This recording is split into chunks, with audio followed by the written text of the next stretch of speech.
Uttam Kumar Reddy irrigation minister కదా. ఇప్పుడు నీటిపారుదలకు సంబంధించిన వ్యవహారంలో మొన్న అసెంబ్లీలో పెద్ద చర్చ నడిచింది, చూసినావు కదా. ఉత్తమ్ కుమార్ రెడ్డి లేచి ఏమన్నా మాట్లాడిందా నీటిపారుదల గురించి, కాళేశ్వరం ప్రాజెక్ట్ గురించో, జూరాల గురించో, లేకపోతే ఇంకా ప్రాజెక్ట్ గురించి ఏమన్నా మాట్లాడిందా? ఏం మాట్లాడలే. ఉత్తమ్ కుమార్ రెడ్డికి వాస్తవానికి ఇంట్రెస్ట్ లేదు. ఏమి ఇంట్రెస్ట్ లేదు తెలుసా? మంత్రి పదవి మీద కూడా ఇంట్రెస్ట్ లేదట రేవంత్ రెడ్డి వల్ల. రేవంత్ రెడ్డి ప్రతి విషయంలో తలదూరుస్తా ఉన్నాడు, ఇష్టానుసారంగా వ్యవహరిస్తున్నాడు, చెప్తే వింటలేడు, అసలు పట్టించుకుంటలేడు అనేటటువంటి ఒక చర్చ ఉంది.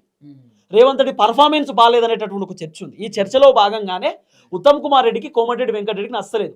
మేము స్టార్టింగ్లో ఒక మాట చెప్పినా, మనం గుర్తుందో లేదో మీకు, చాలాసార్లు చెప్పినా, రేవంత్ రెడ్డి పీసీసీ అయితే కొంతమందికి నచ్చలేదు అని. ఉత్తమ్ కుమార్ రెడ్డికి నచ్చలేదు, కోమటిరెడ్డి కూడా నచ్చలేదట. ఎందుకు?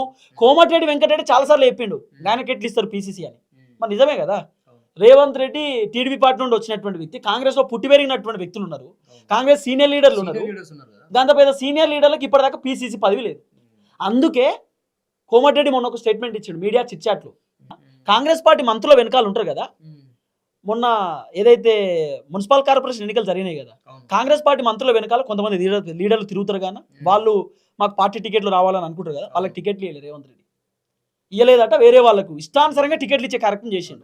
పదవులు కూడా నామినేషన్ పదవులు ఉన్నాయి కదా, నామినేటెడ్ పదవులైనా కార్పొరేషన్ చైర్మన్ పదవులు ఉన్నాయి కదా, అవి కూడా రేవంత్ రెడ్డిని పోడే వాళ్ళు జాకివేటి లేపుతారు చూడు, మా అన్న అంటారు, వాళ్ళకే ఇచ్చారు పదవులు, మిగతా వాళ్ళకి ఇవ్వలే. ఇవన్నీ విషయాలలో కోమటిరెడ్డికి ఉత్తమ్ కుమార్ రెడ్డికి నచ్చలేదు.